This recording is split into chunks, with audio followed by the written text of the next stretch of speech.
Fanmiarabantsika rehetra indray ny tenako Bishop Patrick Andriamainitra avy amin'ny fiangonana Evangelique Chaine ao anatin'ity fandaharana ity. Eto am-piandohana dia te hiarava manokana ny reny rehetra izay nankalaza ny fetin'ireny omaly. Omaly moa tsika tsisy fandaharana dia mazava ho azy tsy afaka ny arabanao zahay fa androany kosa dia miarabanao izay na dia somary efa ohatran'ny hoe taraiky ary misy fomba fiteny izy aleo tara toy izay tsy nisy ka dia miaraba anareo renim-pianakaviana rehetra natratra ny fetin'ireny omaly ary marary ny fitahin'Andriamanitra sy ny fahasoavan'Andriamanitra ho aminareo tsirairay avy. Andriamanitra ny ampifalina mandrakariva ary anisoanao mihoatra noho izay zavatra angatanao sy eritreretinao. Amin'ity anio indritsika dia iresaka kely mikasika ny fotoana lehibe izay iarahanao amin'ny fiangonana Chaine isaky ny alahady sy isaky ny talata alarobia alakamisy ary ny sabotsy. Fotoana lehibe anankiroa ny arahantsika amin'ity volana Jona ity satria ho tapitra tsy ho ela ny volana Jona dia amin'ny volana May dia hiditra amin'ny volana Jona indray isika mianakavy. Tamin'ity volana May ity tsika dia nandritra isan-kariva dia niresaka mikasika ny amina hoe avelao adidiko izay rehetra ilainao. Tena be da be dia tena be da be ny olona izay nandray fiovam-piainana, fiova-toetra, nandray fiovana na tamin'ny resaka fahasalamana, na amin'ny ara-bola, na tamin'ny tokantrano. Tena tsy takatry ny saina ny fiasan'Andriamanitra teo amin'ny fiainan'ny vahoakan'Andriamanitra ary tsy mbola miova Jesosy. Tena tia ny vahoakan'Andriamanitra ary mikarakara ny vahoakany mandrakariva izany.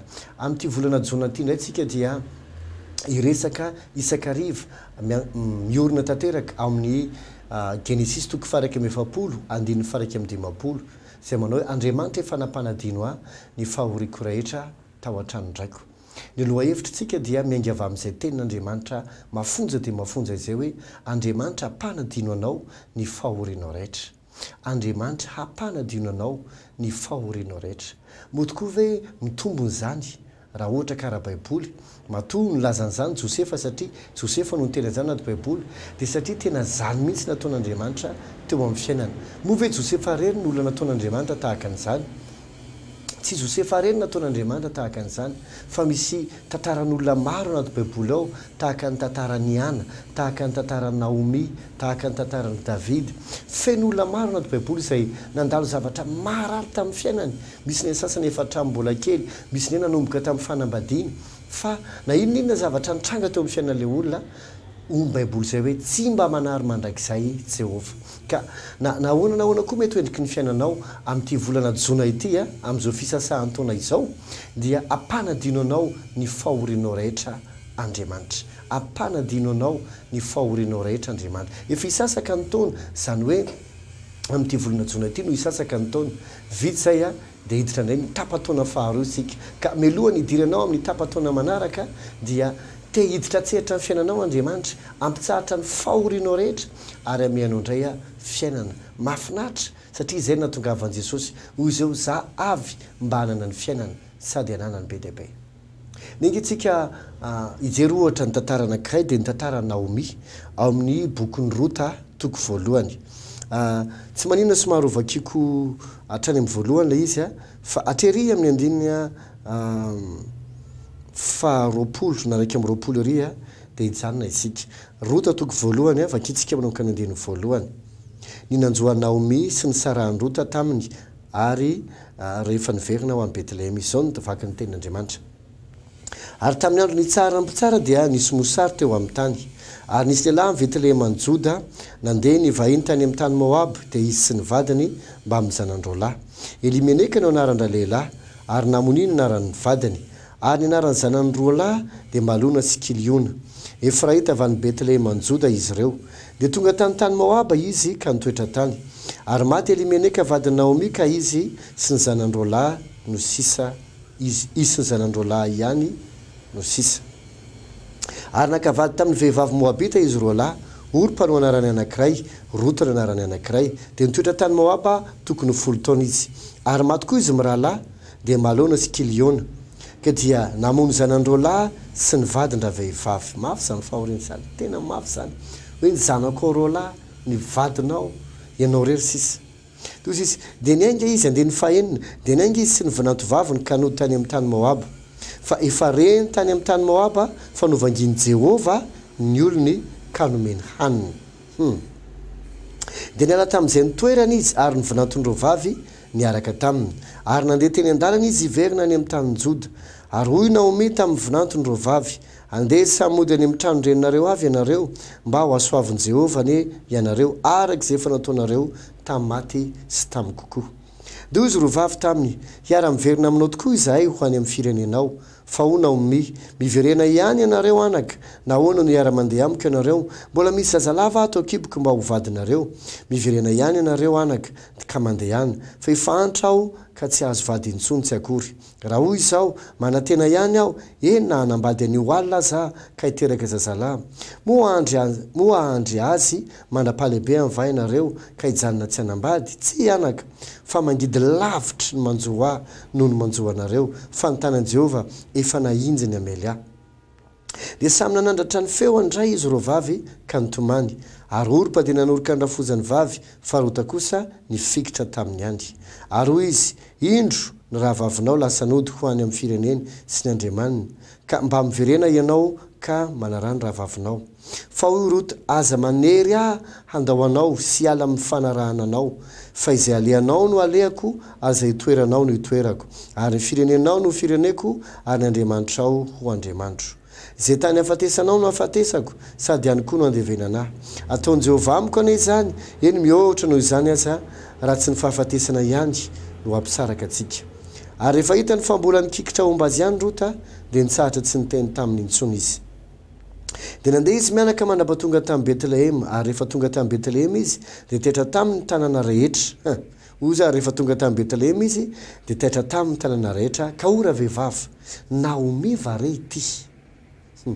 Fa hoy izy taminy, azo atao hoe Naomi fataovy hoe mara, satria nidika le Naomi dia hoe mahafinaritra, ary nidika le mara dia hoe mangidy. Satria mangidy indrindra nataony tsy toa amiko. Nivoaka nanambe aho fa ampodian'i Jehova tsy manana inona. Nahoana nataonareo hoe Naomi, fa Jehova efa nitsangana ho fahavaloko, ary ntsitoa efa nampahory ahy. Dia niverina Naomi niverina Naomi arota vehivavy Moabita avy vavy nomba azy. Tamin'izy niverina avy tany amin'ny tany Moaba, ka dia tonga tao Betlehema izy tamin'ny niandohan'ny Tobizinjana ny vary Ordea. Mafonja dia mafonja ty tantara ty, tena misy lesona ngezabe mihitsiny. Ny zavatra nitranga tamin'ny fiainan'i Naomi dia hoe nivoaka tao niala tany Betlehema izy, niala tany firenena Israelianina, nakany amin'ny tany Moaba, izay tsy tany Israelianina izany, fa firenen-kafa. Izy sy ny vadiny ary ny zanandroalahy. Matoa moa ny olona afaka manao fifindra-monina tahaka izany, dia tsy ny olona rehetra ny afaka mahavita an'izany, fa olona manina mba izy azy. Ary voalaza le tantara teo fa hoe nivoaka tao Betlehema izy, nanambe mihitsy ozy izy, fa rehefa nody niverina avany izy dia tsy nanana inona. Filona ny zavatra nitranga, nahatonga ny fahoriana teo amin'ny tanin'ny Israely, ary nahatonga n'izy ireto koa niala an'izay zavatra izay. Hoy ny andininy voalohany amin'ilay bokin'ny Rota hoe, ary tamin'ny andro nitsara ny mpitsara, ary tamin'ny andro nitsara ny mpitsara, dia nisy mosary teo amin'ny tany. Ary nisy lehilahy avy amin'ny Betlehemita ny Joda, nandeha nivahiny tany amin'ny tany Moaba, ary izy sy ny vadiny mba ny zanandroalahy. Zavatra nitranga dia izao, tamin'izany fotoanandro izany dia mpitsara no tena ny zanak'Israely. Hitanao ohatra hoe misy ohatra hoe ry Gideona, ohatrandro hoe ry Samsona. Reny dia fony tambolandro tsy nanana mpanjaka ny zanak'Israely, sady tsy nanana mpitarika, dia nanangana mpitsara izy mba hifesy hitondra azy. Zavatra nitranga nefa dia rehefa tena mamaky ny tantara hatramin'ny voalohany ka hatramin'ny farany ianao, ny nahatonga le mosary satria nisy mosary teo amin'ny zanak'Israely, dia satria ny mpitarika azy nampivily azy tamin'ny zavatra hafa, ary vokatray dia tezitr'Andriamanitra, dia marimarina koa lasa tonga ny fahavalony, tonga ny asan'ny devoly moa zany sy ny mosary nampahorin'izy ireo. Raha mijery ny tantara dia ohatrany hoe Andriamanitra nampahory ny vahoakany, raha ohatrany hoe izay zany fijery azy amin'ny ankapobeny. Dia lasa izy nandeha nakany Moaba, niala le ohatrany hoe fanitsian'Andriamanitra sy fanamboaran'Andriamanitra tamin'izany fotoanandro izany. Kanjo rehefa tanga tany Moaba izy dia maty ny vadiny.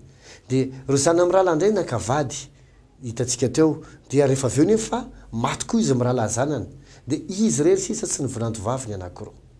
Mba alaivo tsara-tsaina hoe vehivavy nanaka reny izy, nanambady tena ty azy, nanana zanaka amin'ny rahalahy. kanefa ny zavatra nitranga vokatry ny tsy fanekeny ohatrany hoe tetady zavatra tsara sy mora foana hitanao dia vokatry zavatra zay dia lasa izy nankany Moab ka ny zava-doza vao tranga tany betsaka ny olona nendray alay-panahy hoe rehefa mivavaka ato ohatrany vao misy fahoriana falokany a mandeha makary dia misy mpivavaka alay-panahy indray lasa ohatrany hoe mandeha manompo sampy mandeha mijery karatra mandeha mijery mpilalao fanafody mandeha mijery andrinina mijery an'ity satria kamo ohatrany hoe tsy te hitombo ara-panahy lizy iny zavatra nitranga teo amin'ny zanak'Israely marina fa nisy fanitsian'Andriamanitra nisy kapok'Andriamanitra tamin'izany fotoana andro zany dia ny zavatra nitranga nitsoaka le fanitsian'Andriamanitra izy nitsoaka le famolavolan'Andriamanitra fa lasa nialokaloka tany amin'ny firenena Genesisy zavatra nitranga nefa tsy nanana protection intsony izy dia rehefa tonga ny zavatra loza nitranga dia maty ny vadiny ary maty ny zanany anankiroa ty ny zavatra mila avitsika misy olona indraindray mieritreritra fa ny fiainana ange dia vitany vola fotsiny satria rehefa manamboly ianao dia afaka ohatrany hoe misy fiangonana mahasosotra anao dia lasa no mifina fiangonana fa misy fiangonana indray mahasosotra anao dia lasa mandrapatonga le olona tsy mivavaka tsony satria izy mieritreritra hoe mahaya na manambola za manana ankonako zasiny ankonako aza kitikitihana alao zay lamina sy nama mety ny nga misy tamin'izany Elimeleka sy Naomi nety nanakina mpitarika mihitsy sao koa nataon'le mpitsara pitarika atsika ange aiza moa tsy ho tonga Andriamanitra hikapoka fa za kosa aloha za ve dia hiara-hiaritra amin'ny olona nefa ny mpitarika ny tsy mahay mitondra antsika na ny vahoaka n'Israely manao ny adosoana ve dia tsika rehetra ve hiara-hiaritra mosary fandotsika handeha ho an'ny Moaba fa antsisy mosary afaka mena ara-dalàna ohatry ny olona rehetrarehetritsika ny zavatra mila fantatrao sy mila takatrao ry mpijery sy mpiaino mahafinaritra isany ny fiainana dia ara-panahy ny fiainana dia ara-panahy mazava be ny tantara fa tsy vitany vola sy ny fahaizana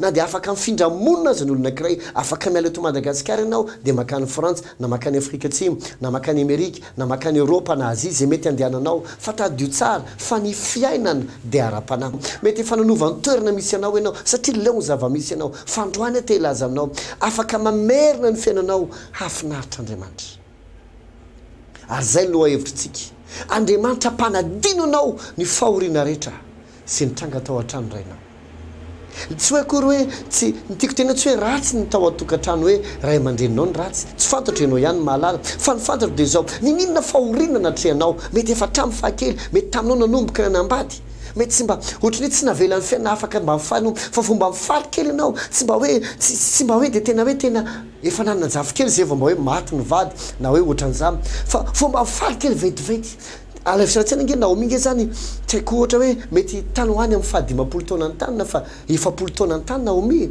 mety ohatra hoe roapolo taona izy niteraka dia mety roapolo taona ny zanany lahy tamin'izany mety toko ohatra hoe 5 taona izy dia ny zanany 5 taona dia nanambady ny zanany farafabetsany Naomi 5 taona any amin'le andro zay tsy afahana miasa tsony any amin'le andro zay mety hoe zao nefa vao ametraka demandy aiza tsony ny velomana amin'izao aiza intsony mety tahaka izany koa ngamby ianao mety ohatrany hoe misy taminareo mety niteraka tsy nanambady na mety hoe nisarahany vady dia izy ianao aiza tsony mbola iarenana amin'izao fa jerevo ty Naomi ty Andriamanitra afaka mampanadino anao ny fahorianao rehetra amin'ny fomba homo amin'ny alalan'ny fitahiny anao amin'ny alalan'ny famerenany amin'ny lohaniny manana olona ho anao Andriamanitra manana olona ampiasaina mba hitsinjo anao manana olona ampiasaina ho vadinao manana olona hoentiny eo aminao hiara-iasa aminao amin'ny fomba tsy hainao hazavaina ty Andriamanitra zay resahako aminao ty mahay maka ny olona va mivovoka ary mametraka azy ambony vatolampy mahay maka ny olona tsinitsininy ary mamadika azy ho isan'ny mpanapaka jerevo David jerevo Josefa jerevo koa Naomi fotoananao zao manasanao ary rehefa talata larobia lakamisy amin'ny 5 sasany arivo adiny ray ihany fotoamba avakitsika talata larobia lakamisy amin'ny 5 sasany arivo fa zay ny zavatra ho resahantsika etsy amin'ny raiky sy andona lakely manomboka amin'ny 7 ny volana jona izao Andriamanitra ampanadino anao ny fahorianao rehetra niny tanjombato indray dia isaky ny talata larobia ary ny zoma ny talata sy ny zoma dia amin'ny 12 sasany ny larobia kosa dia amin'ny 2 ora sy sasany tongava amin'izany tena azoko antoka tanteraka fahanovan'ny fiainanao Andriamanitra ampanadino anao ny fahorianao rehetra izy tongava maro fa io tsy izy vidibidirana zao teneniko anao tsy mitory tsitsiporovo zay ny antony fantatrao ve inona ny antony satria velona Jesosy mbola miasa isy mandrakitina androany zay ny fandarantsika fa dia inoko fanampahiranao ny tenin'Andriamanitra ary ho avy ianao handama amin'ny programme ianao nisakalady dia manana fotoana ihany koa isika rehefa lady amin'ny enina amin'ny fito amin'ny enina dia amin'ny fito sasany amin'ny sivy amin'ny folo sasany amin'ny ray sasany sy amin'ny roa sasany ny tsy amin'ny raikisy ny nitanjom-bato kosa amin'ny enina sasany amin'ny valo sasany sy amin'ny folo sasany ny arivo amin'ny roa sasany loha hevitra isakaladinay dia hoe ny vavaka sy ny fitahina ary ny finoana ny teny nomeny tompo amin'ny fiangonana saina amin'ny tytaony ity dia hoe vavaka sy fitahina miorina amin'ny salamy fadimy-bempolo tongava amin'izany ampianatra anao mikasika ny vavaka isy boky avokako momba ny vavaka sy ny momba ny intisteo finoana fa ny resantsika dia ny vavaka sy fitahina ary ny finoana azo antoka tanteraka tena siora amin'izany ny ovarin'ny fiainanao matoka fahavarainao ny afatra sy ny filazana saminy tomba fahasoavana fiainao matoboko